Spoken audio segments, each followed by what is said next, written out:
ఈ రోజు నేను మీకు ఒక టిప్ చెప్పబోతున్నాను. బేసిక్ గా ఇంట్లో చిన్న పిల్లలు ఉన్నప్పుడు ఎక్కువగా ఫేస్ చేసే ఇష్యూ వచ్చేసి ఏది కనిపిస్తే అది నోట్లో పెట్టేస్తూ ఉంటారు, ఎస్పెషల్లీ కాయిన్స్.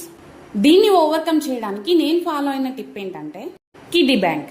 కాయిన్ కనిపించగానే కిడ్డీ బ్యాంక్ లో వేయాలి అని మనం వాళ్ళకి నెంబర్ ఆఫ్ టైమ్స్ చెప్పి అలవాటు చేయడం వల్ల వాళ్ళు దాన్ని మైండ్ లో ఫిక్స్ అయిపోతారు. సో దట్ వాళ్ళ కాయిన్ కనిపించగానే నోట్ లో పెట్టుకోవాలి లేదా ఏదైనా కొనుక్కోవాలి అనే థాట్ కంటే ఫస్ట్ కిడ్డీ బ్యాంక్ లో వేయాలి అనే థాట్ వస్తుంది. ఇన్ఫాక్ట్ దాన్ని వాళ్ళు చాలా సరదాగా కూడా ఫీల్ అవుతారు. మా పిల్లలైతే 1 year ఏజ్ అప్పటి నుంచి కూడా కాయిన్ కనిపించగానే అమ్మ కాయిన్ బాక్స్ అని అడుగుతారు. ఇక్కడ నేను 3 కాయిన్ బాక్సెస్ మెయింటైన్ చేస్తున్నాను. 1 రూపీ, 2 రూపీ అండ్ 5 రూపీస్. మా లక్కీ అయితే కాయిన్ మీద కాయిన్ బాక్స్ మీద ఉన్న నంబర్ ని టాలీ చేసుకుని మరీ వేస్తుంది ఎగ్జాక్ట్ గా. అండ్ అలాగే ఆ కాయిన్ ఏంటో కూడా చెప్తుంది. 1 రూపీ, 2 రూపీ ఆర్ 5 రూపీస్ అనేది తను ఎగ్జాక్ట్ గా చెప్పగలుగుతుంది. సో ఇలా అలవాటు చేయడం వల్ల పిల్లలకి చిన్నప్పటి నుంచే సేవింగ్స్ అలవాటు చేయొచ్చు. అలాగే ఆ సేవ్ చేసిన అమౌంట్ వాళ్ళకే ఏదైనా తీసుకోవచ్చు.